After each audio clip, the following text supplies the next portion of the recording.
음악은 하고 싶고 폐지 죽기는 싫고 막노동도 하긴 싫고 그래서 시작했던 유튜브. 크리에이터로 먹고 살 길이 음악 아니면 막노동이야. 근데 막노동 하긴 싫잖아. 그럼 유튜브를 하게 해야지. 하지만 제가 관종 타입이 아닌지라 지금도 어색어색한 것이 사실이에요. 어색하고 재미도 더럽게 없는데 구독까지 눌러주시고 지금까지 봐주신 분들 진짜 너무너무 감사합니다. 앞으로도 계속해서 제 사리사욕을 채우기 위해서 제 한 몸 불사질르도록 해보겠습니다.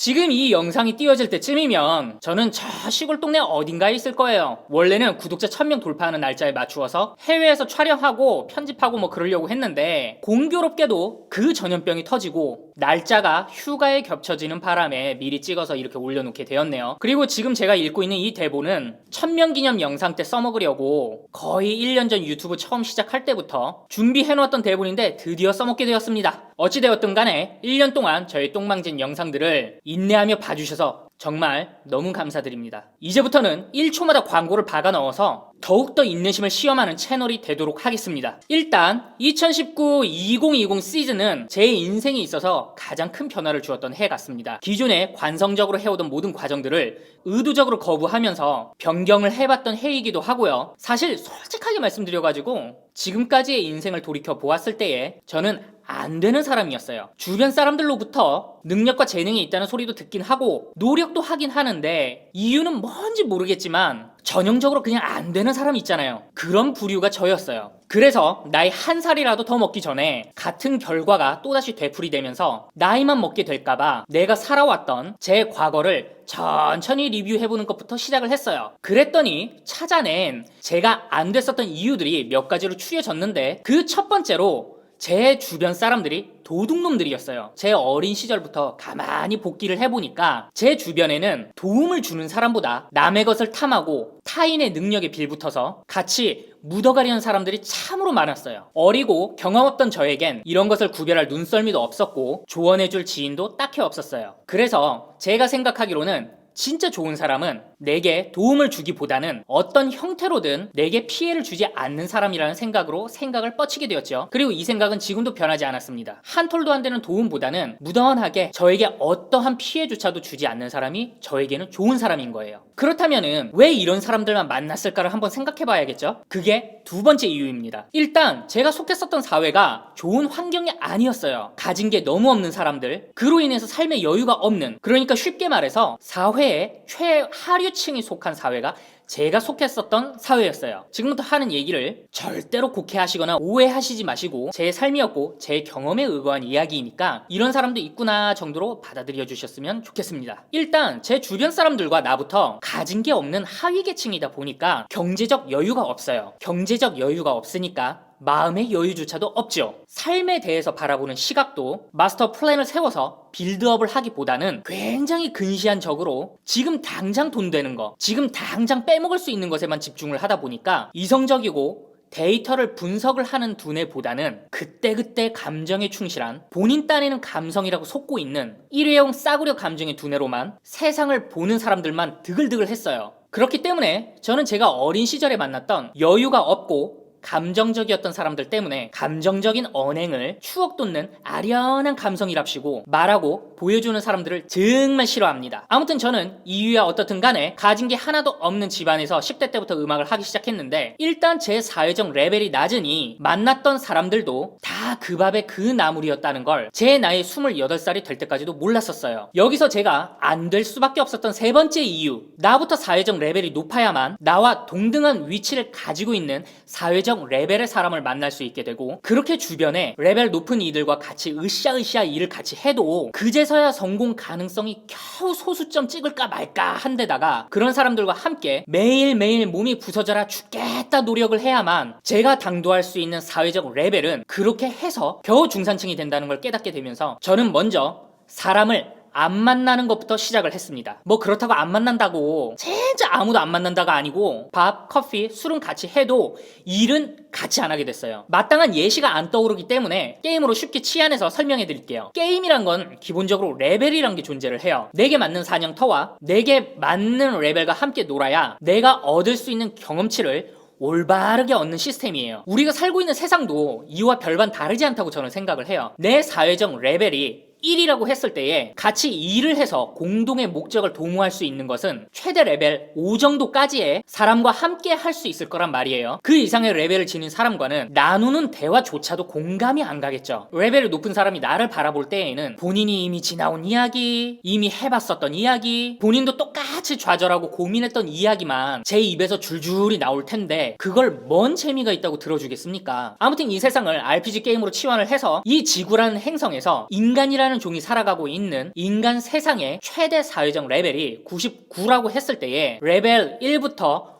5까지의 파티원들이 모여서 플레이를 해봤자 올라갈 수 있는 결과치는 뻔하지 않을까요? 더욱이 모인 파티원들이 매사에 감정적인 데다가 어떤 사건 사고를 놓고 이성적이고 납득이 가는 데이터로 풀어내서 파티원들끼리 공유를 하는 것이 아니고 고작 본인 SNS에 올릴 사진으로 치부를 한다거나 본인 현실은 밑바닥인데 타인 그 어떤 누구도 신경 안 쓰는 본인의 외모와 패션에 신경을 쓰고 세상 쓸데없는 SNS 올릴 본인 사진에 포토샵 스킬이나 연마를 하고 이성만 보면 아주 그냥 환장을 해가지고 연애질 할 궁리나 하는 파티원들밖에 없다면 결과는 너무 뻔한 싸움인 것인데 결국 게임으로 치환을 해서 굉장히 노골적으로 생각을 해보는 것을 너무 늦게 한 제 탓인 거죠. 어쩌겠습니까? 그래서 좀 느리더라도 우공이산의 마음을 지닌 솔로 플레이로 내 개인 레벨업이나 몰두를 해야겠구나. 내가 먼저 모두를 이끌 레벨이 되지 않는다면 또다시 같은 결과가 되풀이 되겠구나를 깨달으면서 제가 겪어왔던 기존의 과정 전부를 부정하게 되었어요. 하위 계층이었던 제 주변엔 당연하게도 하위 계층들밖에 없다 보니까 삶의 여유가 없어서 꿈과 희망도 노력도 재능도 없는 사람들 뿐이었어요. 다들 이유를 먼저 본인에게서 찾기보다는 환경 탓,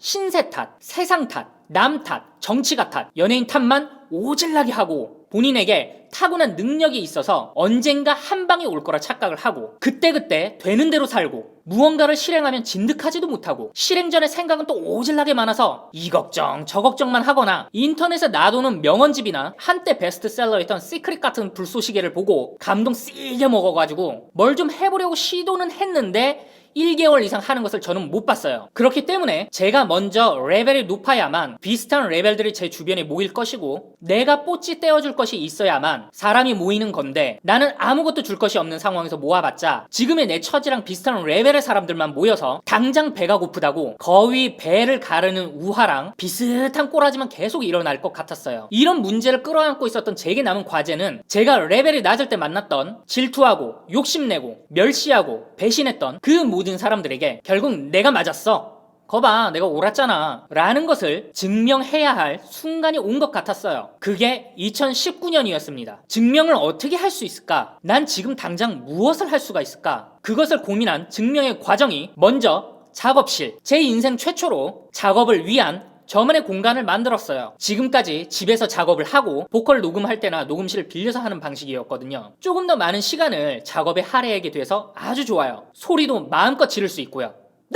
그리고 두 번째로 보컬 시도, 정말 많은 시간 공인과 장고를 때렸던 보컬 포지션을 시도해보았습니다. 보컬이란 포지션을 제가 좋아하는 축구로 생각을 해보자면은 스트라이커 포지션이라고 저는 생각을 해요. 기타가 미드필더고 베이스가 수비수라면 제 경우는 미드필더와 수비수만 해오던 사람이란 말이죠. 근데 2019년부터는 처음으로 스트라이커 포지션을 시도해보았습니다. 뭐 이유는 당연하게도 제작비에서 보컬들에게 지불하는 가창료의 절약적인 측면도 있겠지만 여태까지 보컬들의 목리에 10년 넘게 시달리면서 지친 나머지 보컬까지 나 혼자 헤쳐먹어야겠다라는 생각으로 하게 된 것이 정확하겠네요. 여태까지 보컬을 안 했던 이유는 주변에 노래 잘하는 사람이 많은 것도 이유였지만 일단 제가 노래하면 주변 반응이 그렇게 탐탁치 않았어요. 사실 제 음색 자체가 일반적이지도 않고 그렇다고 이쁜 음색도 아니잖아요. 근데 어쩔 수 없이 제가 해야 되는 입장이 되어서 객관적으로 고찰을 해보니까 일단 제가 평균적인 키가 아니더라고요. 이 노래 저 노래 불러보니까 제게 맞는 키가 2옥 라샵인데 평균적인 남자 키가 2옥 솔이고 평균적인 여자 키가 3옥 도예요. 평균적인 여자 키보다는 낮은데 평균적인 남자보다는 또 높은, 그러니까 일반적이지 않은 키였던 거죠. 2옥 라랑 3옥 도가 어느 정도 높이인지 감이 잘 안 오시는 분들을 위해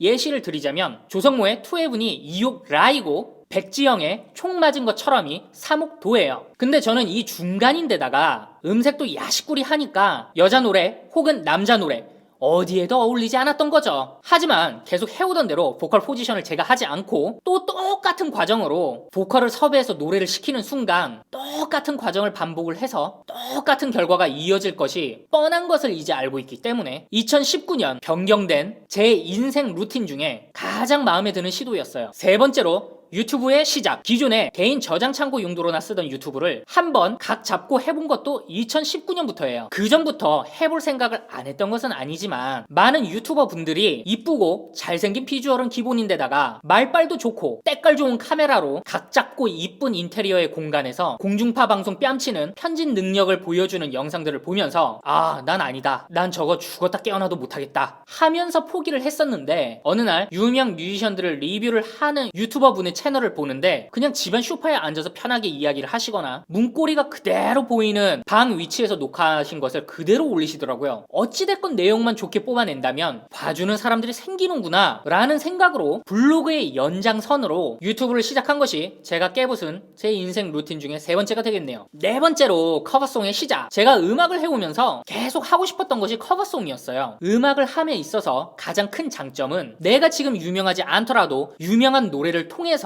내게 유입을 시킬 수 있다는 장점이 있거든요. 오리지널 곡을 백날 잘 만들면 뭐해요? 유입이 안 되면 의미가 없죠. 유명한 노래로 일단 유입을 시켜놓고 저 이런 것도 해요, 이런 노래도 있어요, 제 오리지널 곡 들어주세요, 이런 식으로 빠지는 게 가장 쉽고 빠르고 명확하잖아요. 다른 업계는 잘 모르겠지만 음악은 이게 가능하거든요. 식당 입간판에 누구나 아는 맛의 요리들을 적어놓고 손님 유입을 시킨 다음에 메뉴판에서 카레 더덕 무침 뭐 이런 오리지널 메뉴까지도 보여주는 거지, 처음 입간판부터 카레 더덕 무침, 마라맛 김치 뭐 이런 듣도 보도 못한 거 적어 놓으면 아무리 맛이 있다 한들 누가 들어오겠어요. 나에 대한 평가는 내가 내리는 것이 아니고 타인이 내려주는 것이에요. 누구나 선택하지 않는 어려운 길을 간다 해서 타인들이 그것을 알아주고 좋은 평가를 내려주는 것이 아니에요. 그와 마찬가지로 아무도 안 하는 어려운 걸 해야만 아티스트가 아닙니다. 타인의 평가와 인정과 세상으로부터의 결과값이 있어야 아티스트인 거예요. 그리고 타인들이 나에 대해서 평가를 할 수 있게끔 해주는 가장 좋은 방법이 커버송인 거예요. 근데 그동안 저에겐 보컬이 없으니 커버고 나발이고 뭐 못했어요. 기존에 같이 일하던 보컬들에게 커버송 같이 하자고 하면 이건 이래서 별로고 저건 저래서 별로고, 이건 이래서 안 되고 저건 저래서 안 되고, 감정이 끌어올려지지 않아서 녹음 못하고, 스튜디오 렌탈 해놨더니 잠수 타고. 근데 이제 제가 보컬도 하게 되니까 제 마음대로 하고 싶은 대로 즉각 할 수 있고 일단 타인들의 평가의 장까지는 끌고 왔다는 점에서 너무너무 좋은 선택이었다고 지금 생각을 하고 있습니다. 다섯 번째로 빠른 텀의 음원 발매. 기존에 2달에서 3개월 정도의 텀을 두고서 발매를 하던 개인 음반의 발매 주기를 최대한 빠른 텀으로 땡겨서 발매 중에 있습니다. 요즘에는 샤인컬러와 체이스터 헤르츠라는 이름으로 발매 중에 있는데, 샤인컬러는 작곡가로서의 나, 체이스터 헤르츠는 아티스트가 되고 싶은 싱어송라이터로서의 나입니다. 발매 주기를 땡기게 된 결정적 계기는 시간을 오래 두고 장고를 때리며 고민해서 만들어 봤자 결과가 월등히 좋았냐면 그것도 아니었고, 오히려 그 반대로 시간을 짧게 두고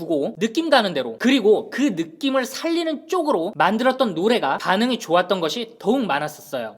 역시 음악은 감성과 느낌에 호소하는 컨텐츠구나 라는 것을 다시 한번 느끼면서 근엄하고 진지한 표정의 장인처럼 나는 마스터피스를 만들어서 발매한다 라는 생각보다는 세상 사람들이 마스터피스라고 인정을 하고 또 그렇게 평가를 해줄 때에만 마스터피스다 라는 생각으로 바뀌었어요. 장인도 세상 사람들이 장인이라고 칭송을 해주고 1년에 한 개만 공표를 해도 서로 구입하려는 사람들 때문에 작품 하나에 몇 억씩 하고 환장들을 하니까 장인인 거지. 만약 어디 지리산 산골에서 자기 혼자 장인이랍시고 그림을 그리던 글을 쓰던 해봐요. 그걸 누가 장인이라고 인정을 해줍니까? 아무튼 그래서 꿰어야 보배라고, 하드디스크 안에 내 딴에는 마스터피스 만들기라고, 혹은 쌓아두면 언젠가 팔리겠지라는 마음으로 고이 모셔둔 것들에서 어느 순간부터 아무런 의미를 못 찾게 되었어요. 내가 생각한 대로 세상이 그렇게 호락호락 흘러가지 않을 것이라는 걸 제가 알아버렸기 때문이죠. 문화예술의 본질이라는 것이 타인의 평가를 받으면서 그제서야 가치가 생긴다는 쪽으로 모든 생각이 정리가 되면서 최대한 빠른 텀의 발매로 바꾸게 되었습니다. 6번째, 한국 퍼블리셔 업체로 컴백! 제가 가장 최근까지 있었던 회사가 싱가포르, 말레이시아 쪽 회사인데 대만에서 이쪽으로 옮겨 탄 이유가, 대만은 데모곡을 보내면 받았으면 받았다 정도의 답장조차도 없는 거예요. 내가 이거 보냈었는데 받았어? 라고 물어야만 그제서야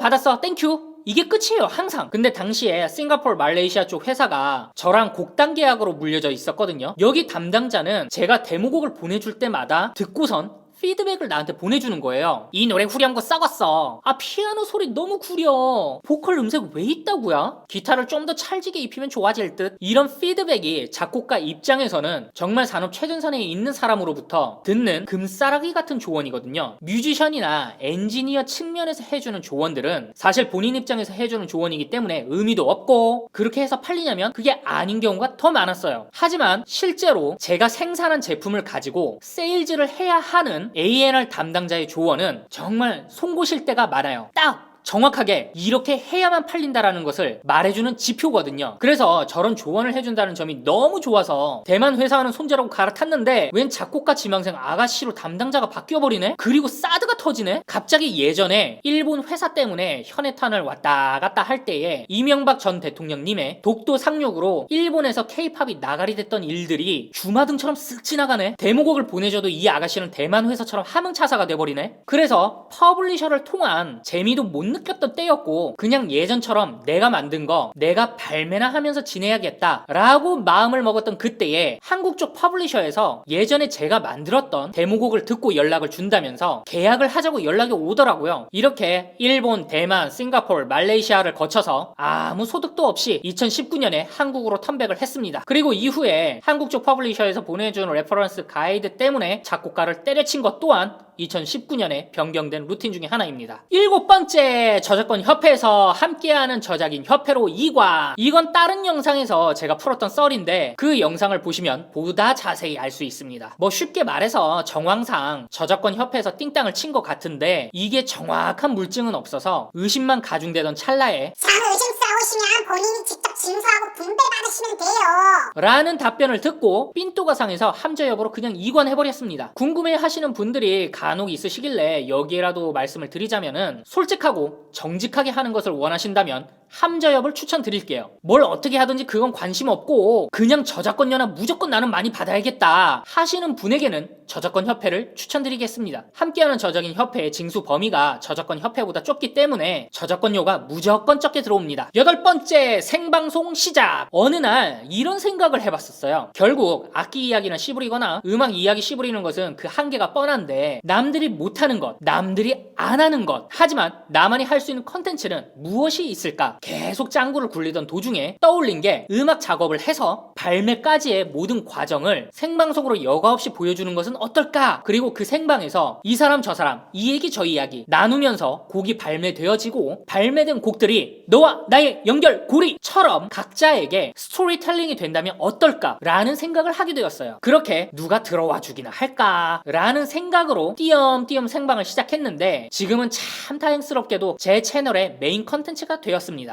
요즘은 계속 생방했었던 영상을 하이라이트로 잘라서 올리고 있죠. 매일 오후 6시부터 생방을 하려고 노력 중인 요즘입니다. 이상의 8가지 2019년부터 제 앞으로의 삶과 인생을 위해서 의도적으로 바꾼 루틴들이었어요. 앞으로도 더욱더 제 삶에 집중하고 정진하여 누군가에게는 이런 길도 있구나 라는 것을 알려줄 수 있으면 참으로 좋겠습니다만, 이런 건 제 뜻대로 되는 것이 아니니까 그냥 해오던 대로 초심대로 제 사리사욕을 채우기에 급급한 삶을 살아보도록 하겠습니다. 그리고 조촐하지만 1000명 구독자 이벤트로 해당 영상에 댓글을 남겨주시는 분들의 닉네임을 가사로 하는 노래를 만들어 보려고 합니다. 가지고 있는 것이 잔재주 뿐이라 이런 거 말고는 해드릴 게 없네요. 그만큼 고맙다는 뜻이니까 그냥 좋아요랑 댓글이나 싸지르고 받아주셨으면 해요. 이상 정의안입니다만의 정의안이었습니다. 아이고 1000명 구독자 너무 감사드리고요. 네, 진짜 감사합니다. 이거는 제 인생에 이런 일도 있네요. 앞으로는 더욱더 생방에서 야부리를 털어보도록 하겠습니다. 그러면서 뭐 더욱더 발전하는 모습도 보여줄 수 있으면 더 좋겠고요. 또 발전이라는 것은 사람 뜻대로 되는 것도 아니고 뭐 그게 뭐 어째 또 제 뜻대로 되겠습니까? 그냥 뭐 해오던 대로 하는 거지 뭐. 그거 뭐 어떻게 내 맘대로 돼? 그러니까 이게 뭐 내가 뭐 어떻게 해? 뭐 생방송 뭐 음악 콘텐츠 아니고 뭐